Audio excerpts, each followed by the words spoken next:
Your home to foreclosure is tough enough on its own, but a legally blind Parma mother says she also lost everything she owns. She claims her bank took all her possessions to a city dump without a legal warning.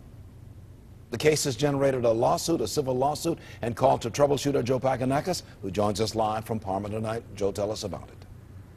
Well, Leon, this home once owned by Elizabeth Kennedy and her 2 children remains vacant. And now Mrs. Kennedy finds herself in the middle of a big legal battle as she tries to recover all that she lost. Elizabeth Kennedy's eyesight has dramatically deteriorated over the past 5 years. The Parma mother of 2 now uses a cane. And when her husband lost his job last year, Elizabeth says the family home fell into foreclosure just last month. They just came in, changed the locks, took my stuff, and left. And my children and I have been left with nothing. To make matters worse, Kennedy claims Wells Fargo never served her with eviction papers after it purchased her house at a sheriff's sale for $45,000. She says when she returned home, everything she owned was gone. There was nothing I could do.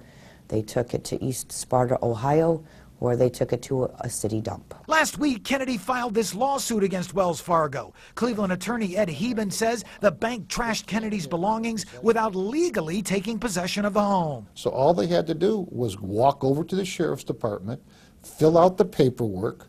The sheriff would come out to the property. Now, 5 on Your Side contacted Wells Fargo about the case involving Elizabeth's former home here, and the bank responded immediately with a very short statement saying they are reviewing the lawsuit filed by Mrs. Kennedy, and they are working with their attorney to put together a response that seems appropriate to her claims. Meanwhile, Kennedy issued this advice to all foreclosure victims. Contact a lawyer. They had no right to take your stuff.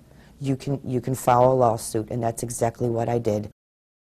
And the Kennedy's attorney says this isn't the first time Wells Fargo has been taken to court for improperly disposing of a former homeowner's personal belongings. He points to a case in New York in which the jury awarded that former homeowner $150,000 in damages.